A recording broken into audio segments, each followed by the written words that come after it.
6 साल से मैं इस बीएलए व्यवस्था के बारे में हर जगह बोलता आ रहा हूं, लेकिन पहली बार हुआ है कि झारखंड प्रदेश में इतने व्यवस्थित ढंग से इनका प्रशिक्षण शुरू हो रही है।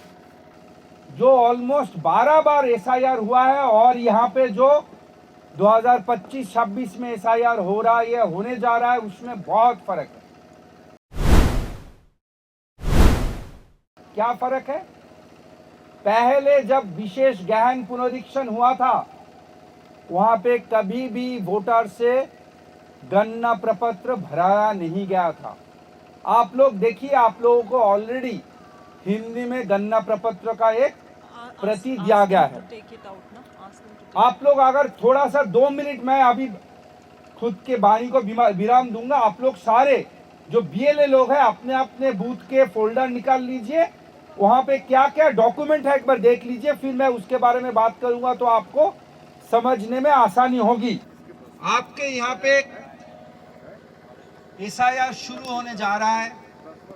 हर प्रखंड में पिछले 7 दिनों से बीएलओ दीदी लोगों को सारे डॉक्यूमेंट दिया जा रहा है। पिछले 3 महीने से ऑलरेडी बीएलओ दीदी लोग मैपिंग कर रहे हैं। और आप लोग जो बीएलए हो, उनका फुल फॉर्म जानते हो?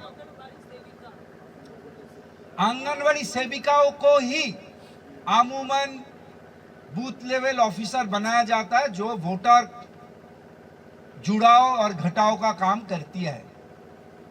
और 2008 में इलेक्शन कमीशन ने हर राष्ट्रीय और राज्य स्तरीय राजनीतिक पार्टी को यह अधिकार दिया है कि वो अपने एक कार्यकर्ता को, उस विधानसभा में रहने वाले कार्यकर्ता को, एक बूथ लेवल एजेंट बना के उस बीएलओ के काम के साथ जोड़ सकते हैं।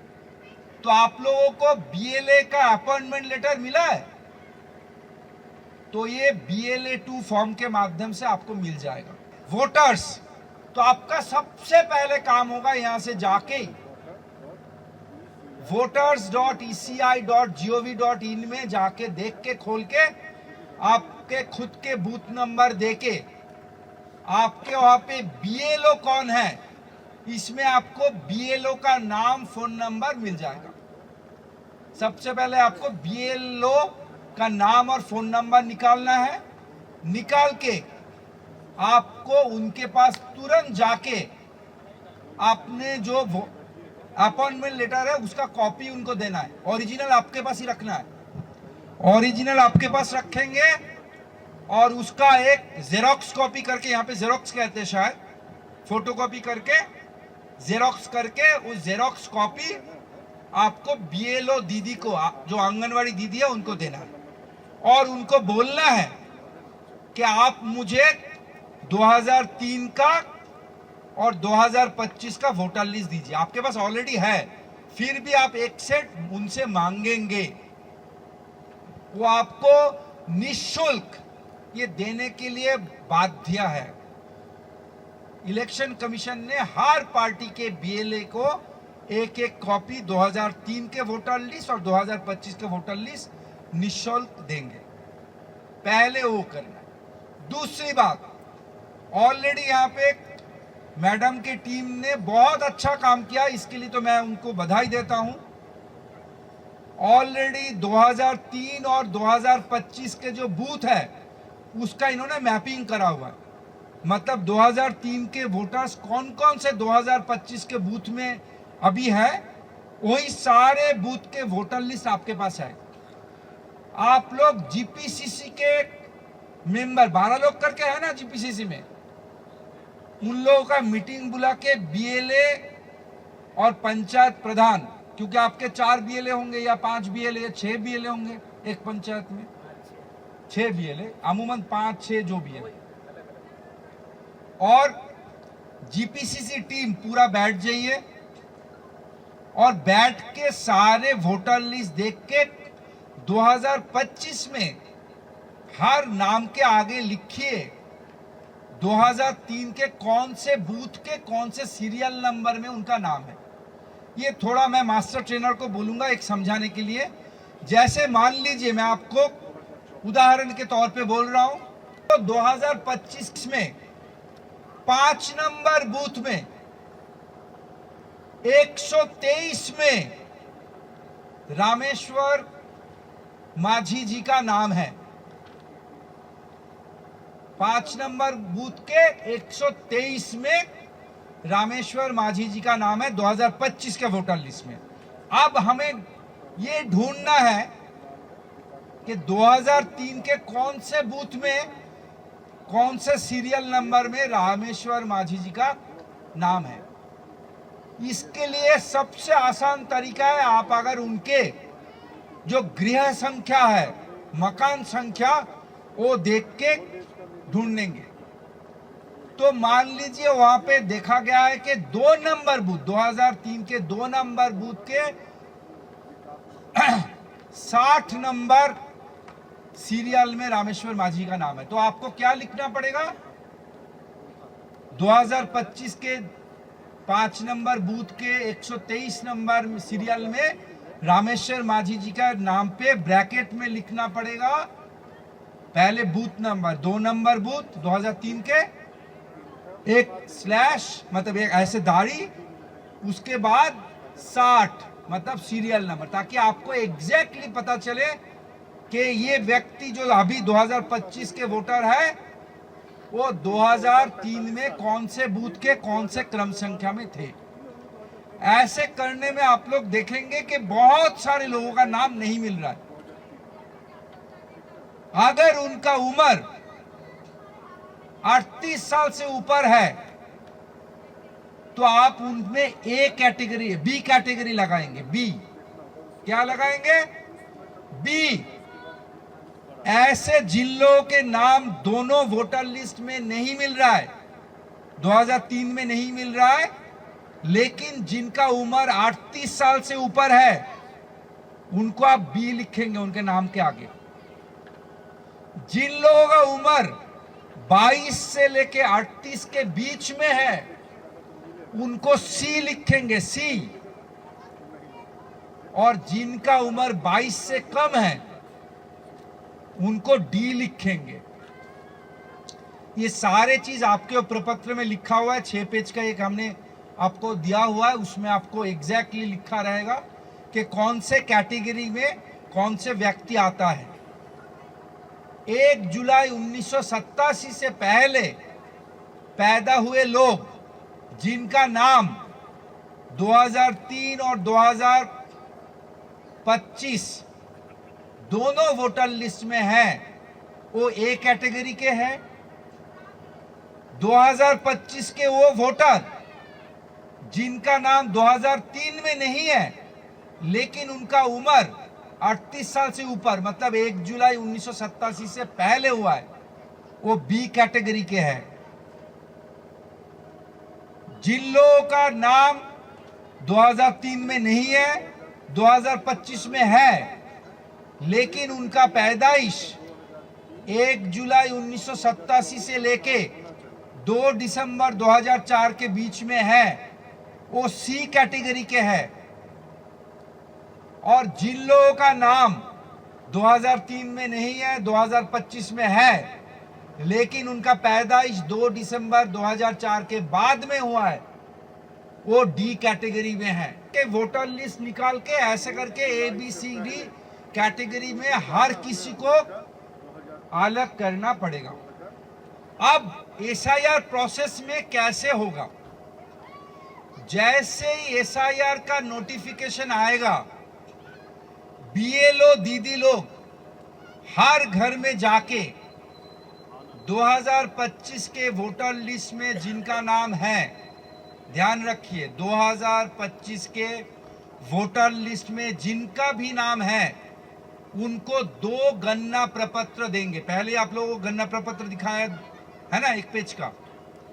हर घर में हर वोटर को 2025 के हर वोटर के पास वो जाएंगी और वहां पे गणना प्रपत्र उनको देंगी। गणना प्रपत्र परिवार के सदस्य छोड़ के और किसी को भी दिया नहीं जा सकता। गणना प्रपत्र हर व्यक्ति को बीएलओ दीदी खुद जाके देंगी। कोई भी रिश्तेदार छोड़ के और किसी को भी गणना प्रपत्र नहीं दिया जा सकता। और बीएलओ दीदी जब देंगी, गणना प्रपत्र निकाल लीजिए सारे लोग। गणना प्रपत्र में 3 खाने हैं। सबसे ऊपर खाना जिसमें आप लोगों को पेन नहीं चलाना है, मतलब कोई भी वोटर को कुछ लिखना नहीं पड़ेगा, ये पहले से ही छप के आएगा। एकदम ऊपर देखिए 2025 में जो वोटर है उनका नाम आएगा। एपिक मतलब वोटर आईडी नंबर। आप लोगों को पता है ना वोटर आईडी नंबर क्या होता है? 3 अक्षर और 7 संख्या होती है। वो हर वोटर लिस्ट में देखिए आपके तस्वीर के ऊपर, आपके वोटर के फोटो के ऊपर होता है, उसको कहते हैं एपिक नंबर। वो आएगा। सबसे पहले मतदाता का नाम, 2025 के वोटर का नाम आएगा। उसके बाद एपीआईसी मतलब आपका वोटर आईडी नंबर, उसको एपीआईसी कहते हैं, वो आएगा। ईपीआईसी एपिक नंबर कहते हैं, वो एक्चुअली वोटर आईडी नंबर होता है। ये छोड़ के आपका पता, जो आपका गृह संख्या है वो आएगा, वो पहले से प्रिंट होके आएगा। दूसरे खाने में देखिए वोटर लिस्ट में आपका जो क्रम संख्या 2025 के वोटर लिस्ट में जिस क्रम संख्या में वोटर का नाम है वो आएगा। भाग संख्या मतलब बूथ नंबर, भाग बूथ को कहते हैं, बूथ नंबर आएगा। एसी मतलब है असेंबली कंस्टिट्यूएंसी, मतलब विधानसभा क्षेत्र का नाम। पीसी मतलब पार्लियामेंट्री कंस्टिट्यूएंसी का नाम, मतलब लोकसभा क्षेत्र का नाम। राज्य झारखंड, ये पहले लिख के आएगा। तो पहले खाने में क्या आएगा? मतदाता का नाम, ईपीआईसी मतलब वोटर आईडी नंबर, फिर आपके एड्रेस। दूसरे खाने में आएगा वोटर लिस्ट में जो सीरियल नंबर में वोटर का नाम है वो सीरियल नंबर, जो बूथ का नाम एवं बूथ का संख्या। एसी मतलब है विधानसभा क्षेत्र, असेंबली कंस्टिट्यूएंसी को एसी कहते हैं, विधानसभा क्षेत्र का नाम आएगा। फिर पीसी मतलब पार्लियामेंट्री कंस्टिट्यूएंसी, लोकसभा क्षेत्र का नाम आएगा, फिर राज्य का नाम आएगा। ये 2 खाना हो गया। तीसरे खाने में एक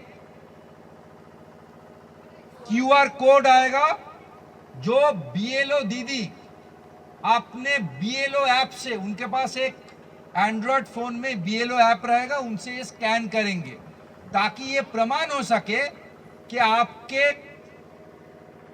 पास आके उन्होंने फॉर्म दिया है। ये छोड़ के 2025 के वोटर लिस्ट में जो फोटो है वो आएगा। और आखिरी 5वां खाने में आपको एक रिसेंट कलर फोटोग्राफ चिपकाना पड़ेगा। तो आपको हर वोटर को बोलना पड़ेगा वो एक रंगीन फोटो पहले व्यवस्था करके रखे। इसका 2 कॉपी दिया जाएगा।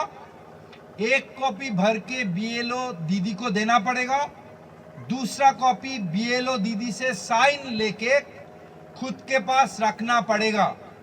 2 कॉपी में पहला कॉपी बीएलओ दीदी को देना पड़ेगा, दूसरा कॉपी खुद के पास रखना पड़ेगा। अब मैं आ रहा हूं दूसरे खाने में। दूसरा खाना, ऊपर वाला खाना सारे लोगों को समझ में आई है? दूसरा खाना 2025 के बौरा है। 2025 के वोटर लिस्ट के विवरण है। सबसे ऊपर वोटर का जन्म तिथि लिखना है। जन्म तिथि में 8 खाने हैं।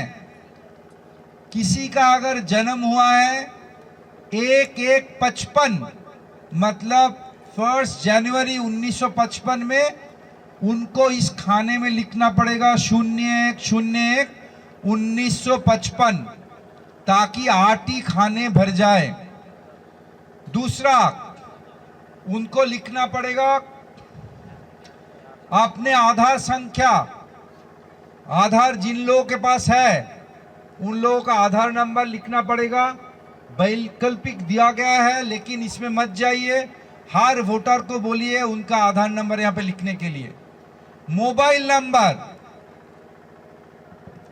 वही मोबाइल नंबर आपको लिखना पड़ेगा जो मोबाइल नंबर आधार के साथ लिंक्ड है।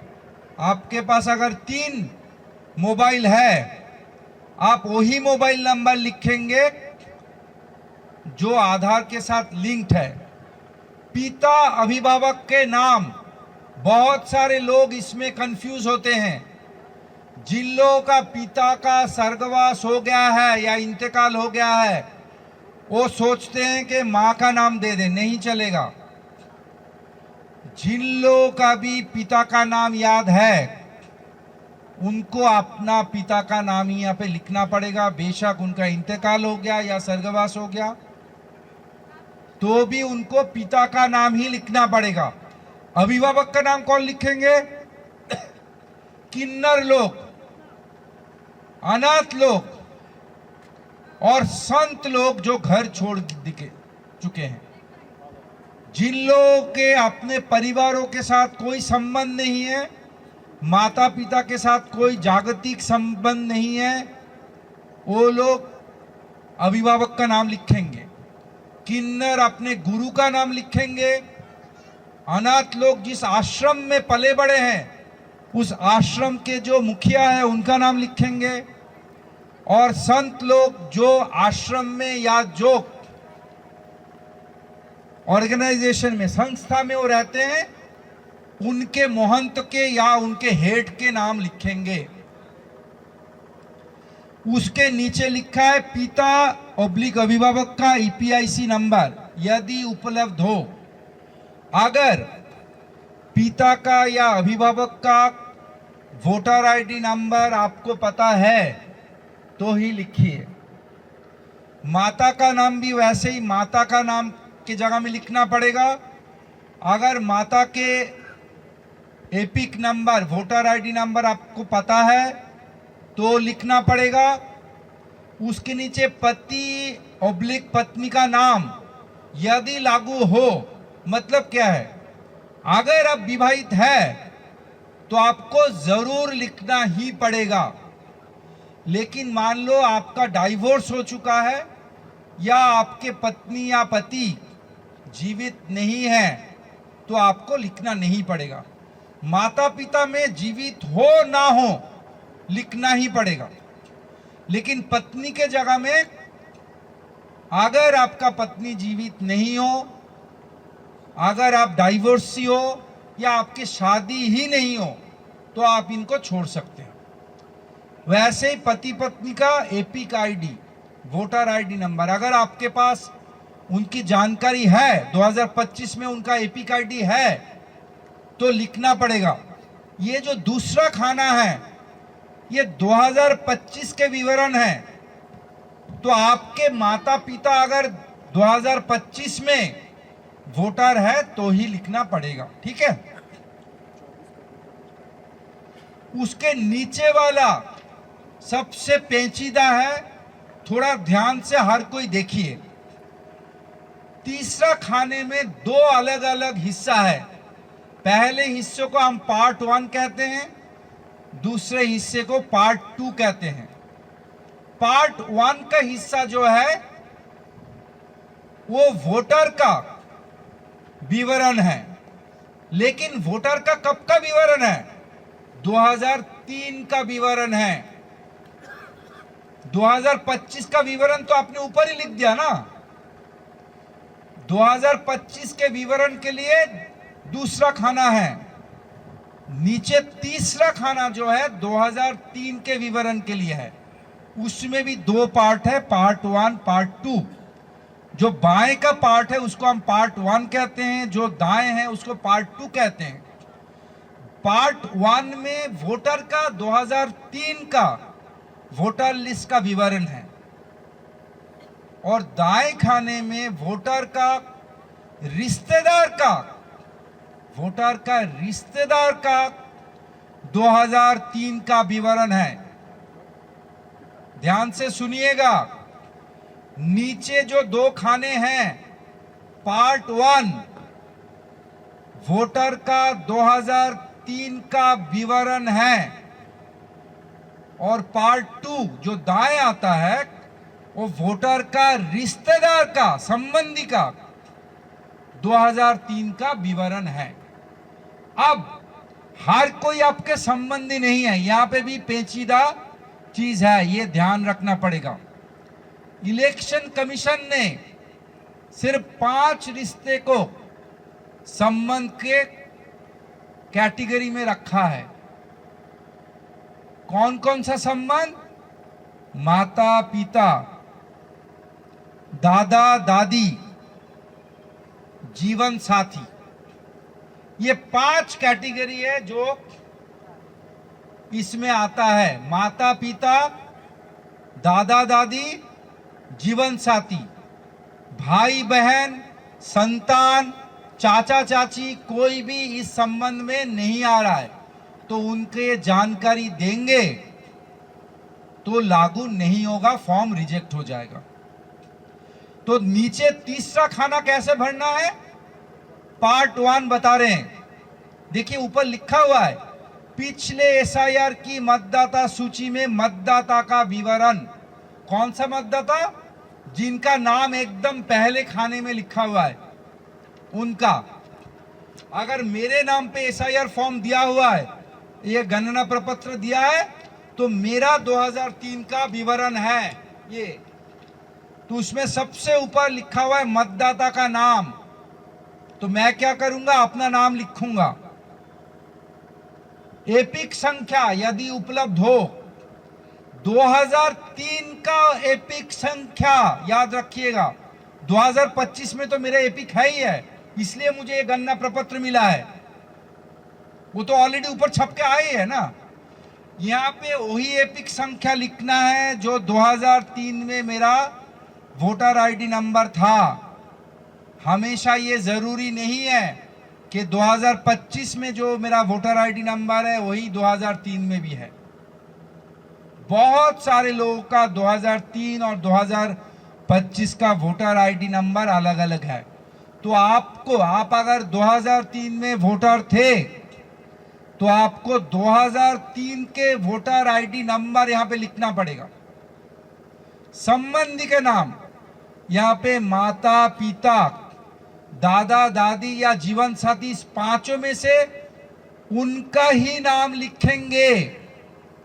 सुन लीजिए, ये 5 संबंध में उनका ही नाम लिखेंगे, उन संबंध का ही नाम लिखेंगे जिनका 2003 के वोटर लिस्ट में नाम था।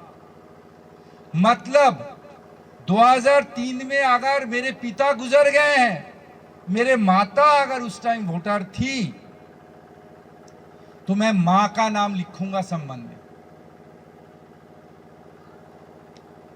अगर मेरा नाम 2003 के वोटर लिस्ट में, तभी मैं एपिक संख्या में भरूंगा, नहीं तो नहीं भरूंगा। यहां पे लेफ्ट में पार्ट 1 में नाम तो आपको भरना ही है, देखिए, लेकिन एपिक संख्या इसलिए लिखा है यदि उपलब्ध हो। 2003 में अगर आप वोटर हो तो ही वही समय का 2003 का जो एपिक नंबर है वो लिखना पड़ेगा। संबंधी में उनका नाम लिखिए जो 2003 में वोटर थे। अब जिला लिखना है। किसका जिला लिखना है? मतदाता का जिला लिखना है, क्योंकि मैंने क्या बोला है, पार्ट 1 जो है वो मतदाता का विवरण है। अगर 2003 के वोटर हैं तो ही मतदाता ये सारे चीज भरेंगे, नहीं तो मतदाता सिर्फ अपना नाम लिखेंगे, अपना संबंधी का नाम लिखेंगे और उनके साथ संबंध लिखेंगे, क्योंकि वो मतदाता नहीं थे 2003 में। ना कोई जिले के मतदाता थे, ना कोई राज्य के मतदाता थे ना, एसी मतलब मैंने बोला विधानसभा का मतदाता थे, इसलिए वो सारे खाली रखेंगे।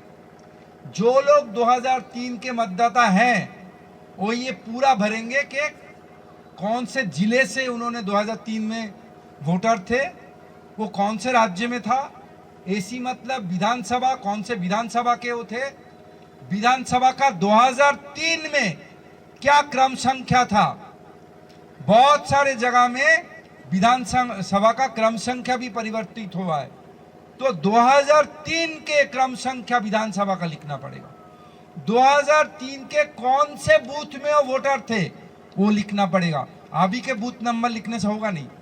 2003 के कौन से भाग मतलब है बूथ, कौन से बूथ में वो वोटर थे और कौन से क्रम संख्या में उस बूथ लिस्ट में उनका नाम 2003 में था वो लिखना पड़ेगा। ये है पार्ट 1।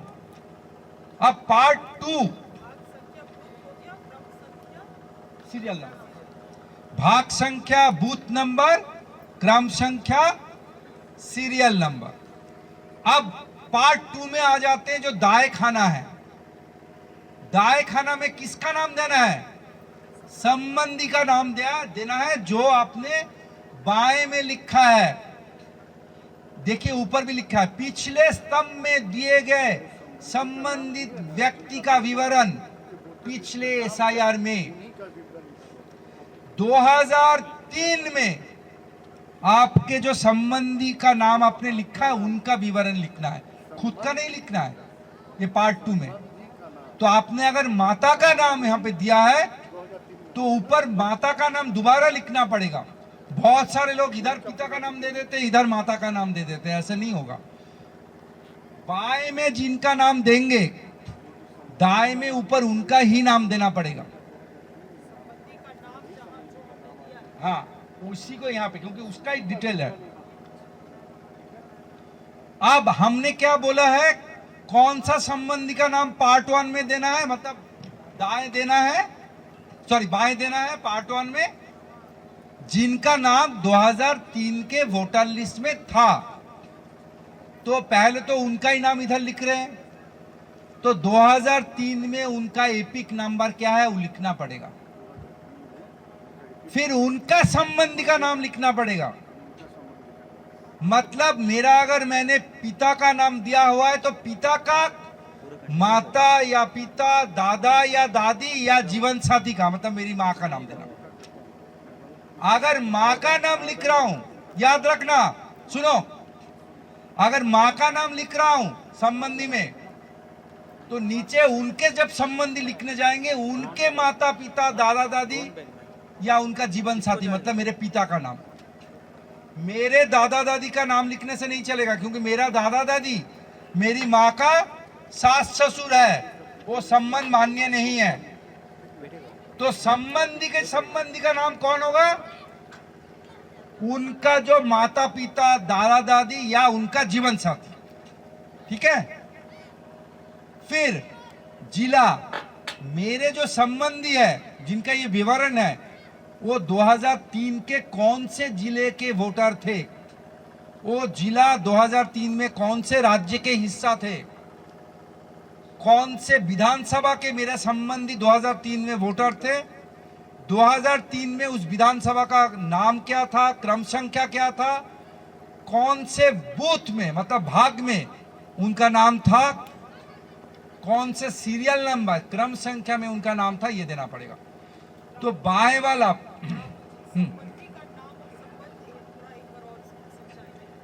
संबंधी याद रखिए, दादा दादी, पिता माता, जीवन साथी मतलब स्पाउस, इंग्लिश में कहते हैं स्पाउस, मतलब पति के जगह पत्नी, पत्नी के जगह पति।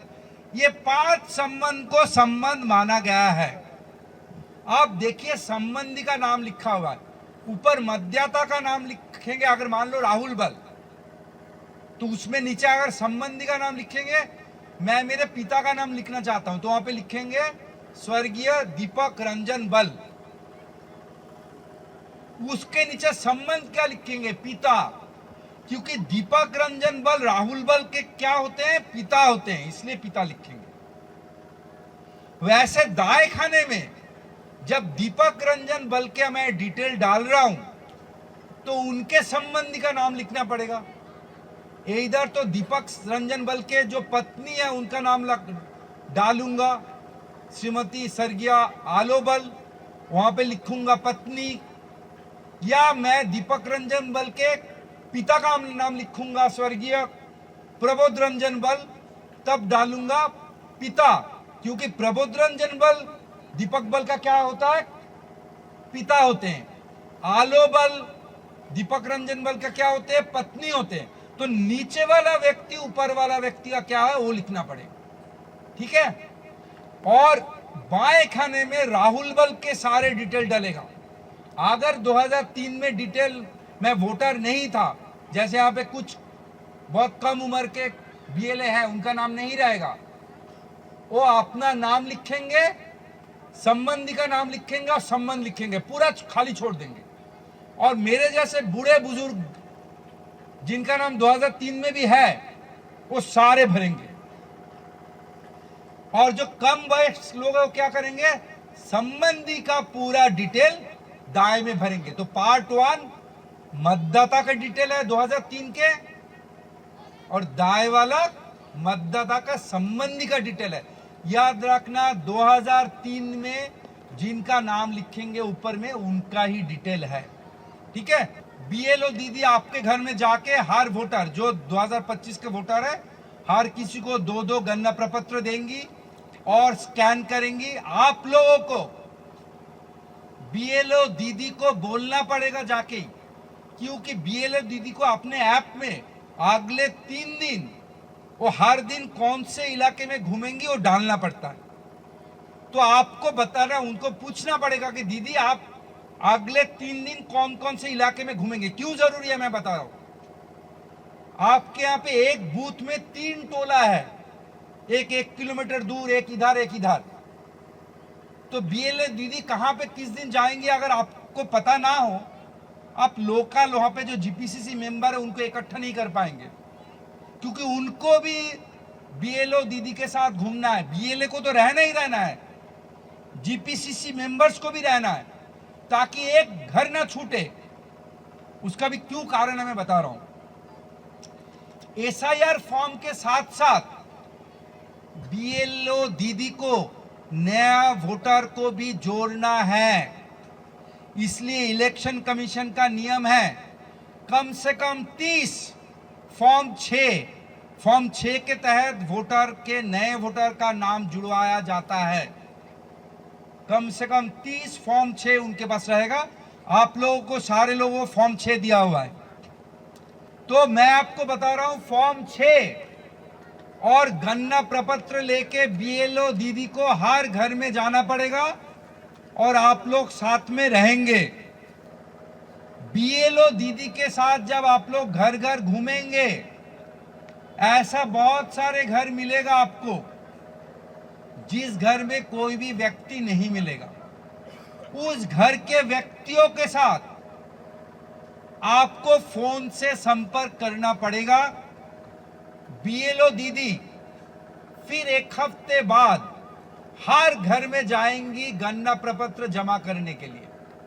हर घर से वो एक एक गणना प्रपत्र उठाएंगे और बाकी मैंने बोला था हर वोटर को 2 फॉर्म मिलेगा। एक फॉर्म वो अपने पास रख लेंगी और दूसरे फॉर्म में वो साइन करके उसको पावती रिसीविंग कॉपी की तरह उनको छोड़ के आएंगी। आप लोगों को ये निश्चित करना है 2025 में जितने भी वोटर है हर किसी को गणना प्रपत्र मिला है, हर कोई गणना प्रपत्र ढंग से भर रहे हैं, और जो लोग नहीं भर पा रहे हैं या जिनके पास दस्तावेजों का कमी है उन लोगों को आप मदद करेंगे गणना प्रपत्र भरने के लिए या दस्तावेजों को इकट्ठा करने के लिए। आप गणना प्रपत्र जो लोग भी भरेंगे हर किसी का नाम 1 महीने बाद ड्राफ्ट वोटर लिस्ट में आ जाएगा। अब वो ड्राफ्ट वोटर लिस्ट को आपको भी एक एक कॉपी मिलेगा। आपको अब ड्राफ्ट वोटर लिस्ट में लेके देखना है 2025 के जो बूथ लिस्ट आपके वोटर लिस्ट आपके पास है और वो जो ड्राफ्ट वोटर लिस्ट है, दोनों में कितने लोग नए जुड़ गए हैं और कितने लोग कट गए हैं। जो नया जुड़ा है उसमें कोई फर्जी नाम तो नहीं है, ये आपको चेक करना पड़ेगा। आपको ये भी देखना पड़ेगा कि कितने लोगों का नाम कट गया है। कटने का 5 कारण होता है। इसको कहते ASD। A for Apple, S for sugar, D for Delhi. A का मतलब क्या है? एब्सेंट, अनुपस्थित वोटर, जो बहुत दिन से अपने इलाके में नहीं बसवास करते हैं, उनको कहते हैं अनुपस्थित वोटर। तो उनका नाम कट सकता है क्योंकि उनको गणना प्रपत्र ना दिया गया है, ना वो जमा करा हुआ है ऑनलाइन। एस शिफ्टेड, स्थानांतरित वोटर। आपको पता है कि शादी करके ये वोटर दूसरे जगह चली गई हैं, या नौकरी के वजह से दूसरे जगह जाके बैठ गए हैं, या दूसरे कोई कारणवश इलाका छोड़ के, उस बूथ को छोड़ के दूसरा जगह चले गए, उसको कहते हैं स्थानांतरित वोटर। उनको भी गणना प्रपत्र दिया नहीं गया है, उन्होंने भी ऑनलाइन जमा नहीं किया है, तो इसलिए शिफ्टेड मतलब स्थानांतरित वोटर का भी नाम नहीं हो सकता। सस्पिशियस, संदिग्ध वोटर, ये आपको ध्यान रखना पड़ेगा। मान लीजिए भाई, आपका नाम क्या है? हाँ, सुधु मुंडा जी के घर में 7 वोटर है, लेकिन इनके पते में 20 लोगों का नाम है, तो बाकी 13 लोग क्या है? संदिग्ध है ना। पूरे गांव को पता है इनके घर में 7 वोटर है, तो इनके घर के पते में 20 वोटर कैसे आ गया? तो ये जो 13 संदिग्ध वोटर है, इनका भी नाम कट सकते हैं या आप कटवाएंगे। डी मतलब है डेड, जो लोग गुजर गए हैं, उनका नाम भी बाहर रह सकता है। और डुप्लीकेट, जिनका नाम एक ही बूथ में एक से ज्यादा बार या अलग अलग बूथ में है, उनका भी नाम कट सकता है। ये छोड़ के बाकी किसी का भी अगर नाम कटे, आपको बीएलओ दीदी को तुरंत इत्तला करना है, हमारे प्रखंड अध्यक्ष को इत्तला करना है, हमारे जो मास्टर ट्रेनर है उनको इत्तला करना है। तो आपका काम क्या होगा? ड्राफ्ट वोटर लिस्ट निकलने के बाद आप 2025 के वोटर लिस्ट के साथ उनका मिलान करेंगे। अब बहुत सारे लोगों को ड्राफ्ट वोटर लिस्ट में नाम रहने के बावजूद नोटिस आएगा कि आप लोग आके अपना दस्तावेज जमा करो, आप लोग कारण बताओ, और आपके यहाँ पे बहुत भारी संख्या में होने जा रहा है। अगर आप लोगों को नियम पता नहीं है तो कैसे? बंगाल में चट्टोपाध्याय और चैटर्जी एक ही टाइटल है और एक ही सारनेम माना जाता है। तो पिता ने लिखा चट्टोपाध्याय, बेटा ने लिखा चैटर्जी, उनको नोटिस मिल गया। माता पिता के साथ संतान का 45 साल से ज्यादा उम्र है, नोटिस मिल गया। मां के साथ संतान का 15 साल से कम फर्क है, नोटिस मिल गया। ऐसे बहुत सारे जगह में नोटिस मिलेगा, लेकिन इसका एक निराकरण है। बीएलओ दीदी लोगों को बोलना पड़ेगा। सुनिए, आप लोग बीएलओ दीदी लोगों को बोलेंगे, उनके ऐप में अभी इलेक्शन कमीशन ने 3 दिन पहले एक हलफनामा डाला है कि अगर बीएलओ दीदी हलफनामा देती है कि सुशील उरांव और जतिन टोपनो बाप बेटे हैं, तो उसको मान लिया जाएगा। आपके यहाँ पे होता है ना, पहले लोग उड़ाव लिखते हैं, अब टोपनो लिखते हैं या दूसरा कुछ लिखते हैं। नहीं तो हर किसी को नोटिस आएगा, जाके प्रखंड में जा जाके पूरे दिन खराब करना पड़ेगा।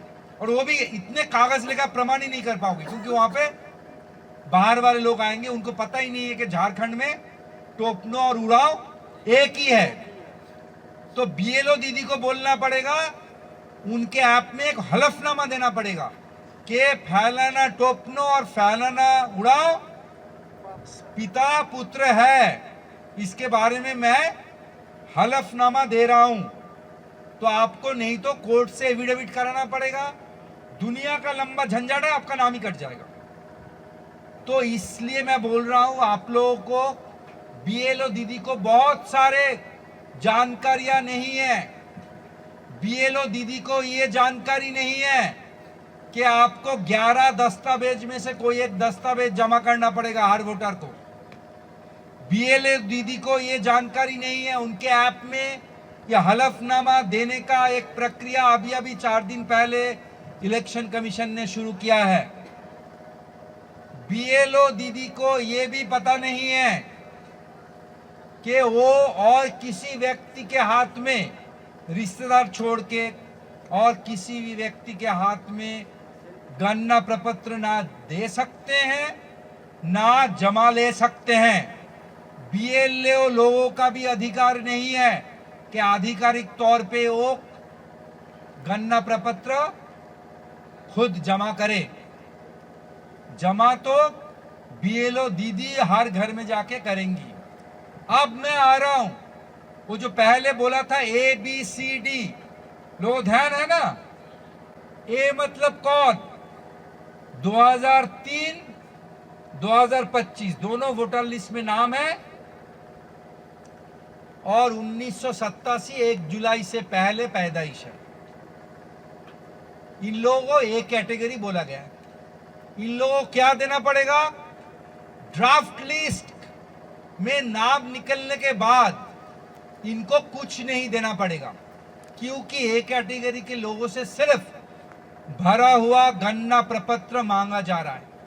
तो उन्होंने तो पहले ही गणना प्रपत्र जमा कर दिया है, जिसके बलबूते पे ड्राफ्ट लिस्ट में उनका नाम आया है। इसलिए ड्राफ्ट लिस्ट में नाम निकलने के बाद उनको कोई भी गणना दस्तावेज जमा नहीं करना है। अगर नोटिस आती है तो नोटिस का सिर्फ जवाब देना है। बी कैटेगरी को दस्तावेज जमा करना होगा। बी कैटेगरी कौन है?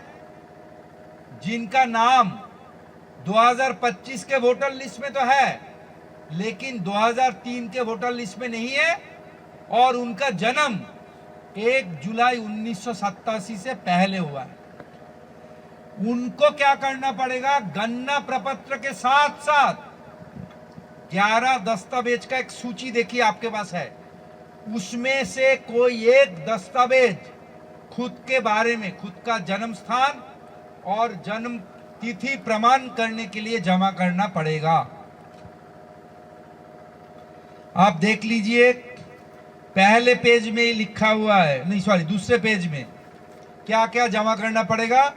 और ये जो 11 दस्तावेज का सूची तीसरे पेज में है, जिसमें है जन्म प्रमाण पत्र, पासपोर्ट, मैट्रिक प्रमाण पत्र, कक्षा 10 की परीक्षा का प्रवेश पत्र, सरकारी सेवा पहचान पत्र या पेंशन आदेश, स्थायी निवास प्रमाण पत्र, वन अधिकार प्रमाण पत्र, जाति प्रमाण पत्र, एनआरसी दस्तावेज, परिवार रजिस्टर, भूमि मकान आवंटन प्रमाण पत्र, 1987 से पहले जारी सरकारी PSU पहचान पत्र। आधार को मत लीजिएगा, आधार को अभी भी नहीं मान रहे। इस 11 में से एक दस्तावेज खुद के बारे में, खुद के जन्म तिथि, जन्म स्थान प्रमाण करने के लिए 11 में से एक दस्तावेज उनको देना पड़ेगा ड्राफ्ट वोटर लिस्ट निकलने के बाद। तो क्या होगा? पहले 1 महीने में गणना प्रपत्र जमा करना पड़ेगा, फिर ड्राफ्ट वोटर लिस्ट में नाम आएगा, फिर बी कैटेगरी को खुद के जन्म तिथि, जन्म स्थान के बारे में 11 में से कोई एक दस्तावेज जमा करना पड़ेगा। अब बी कैटेगरी के बाद क्या आता है? Category C category. C category में कौन है? जिनका जन्म 1 जुलाई 1987 के बाद लेकिन 2 दिसंबर 2004 से पहले हुआ है, वह है सी कैटेगरी। सी कैटेगरी के लोगों को क्या करना पड़ेगा? सी कैटेगरी के लोगों को ड्राफ्ट वोटर लिस्ट में नाम आने के बाद खुद का जन्म तिथि एवं जन्म स्थान का प्रमाण पत्र एवं माता या पिता दोनों में से कोई एक का एक दस्तावेज या माता या पिता दोनों में से किसी एक का नाम 2003 के वोटर लिस्ट में है, यह प्रमाण करना पड़ेगा। सी थोड़ा ध्यान से सुन लीजिए। सी कैटेगरी वो लोग हैं जिनका जन्म 1 जुलाई 1987 के बाद और 2 दिसंबर 2004 से पहले हुआ है। उनको ड्राफ्ट वोटर लिस्ट में नाम आने के बाद 2 दस्तावेज या 2 चीज करना पड़ेगा। पहला तो उनको खुद के जन्म स्थान जन्म तिथि प्रमाण करने वाला एक दस्तावेज जमा करना पड़ेगा एवं माता या पिता मतलब माता पिता में से कोई एक का जन्म तिथि जन्म स्थान का दस्तावेज या माता पिता में दोनों एक का नाम 2003 के वोटर लिस्ट में है, वो प्रमाण करना पड़ेगा। अब आ जाते हैं डी कैटेगरी। डी कैटेगरी कौन है? 2004 2 दिसंबर के बाद जिनका जन्म हुआ है, उनको क्या क्या दस्तावेज जमा करना पड़ेगा ड्राफ्ट वोटर लिस्ट में नाम आने के बाद?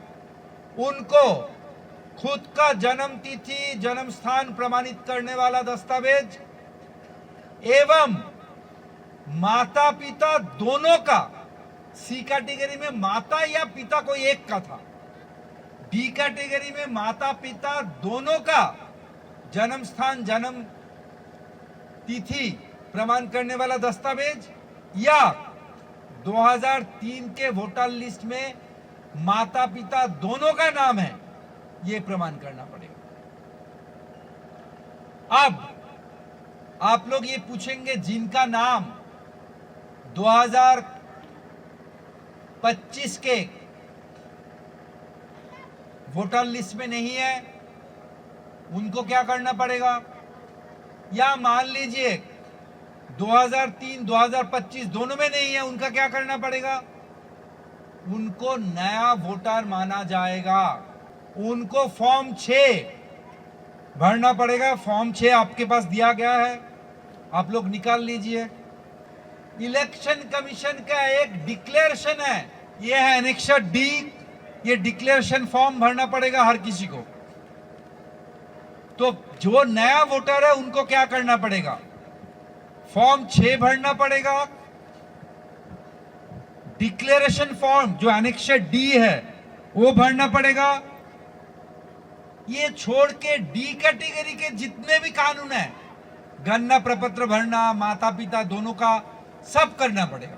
तीसरे पेज में है बी, जन्म तिथि एवं जन्म स्थान के प्रमाण हेतु माननीय दस्तावेजों की सूची, जिसमें आखिरी में आधार कार्ड है, उसको मान नहीं रहे इलेक्शन कमीशन, तो इसलिए उनको आप दस्तावेजों में मत गिनिएगा।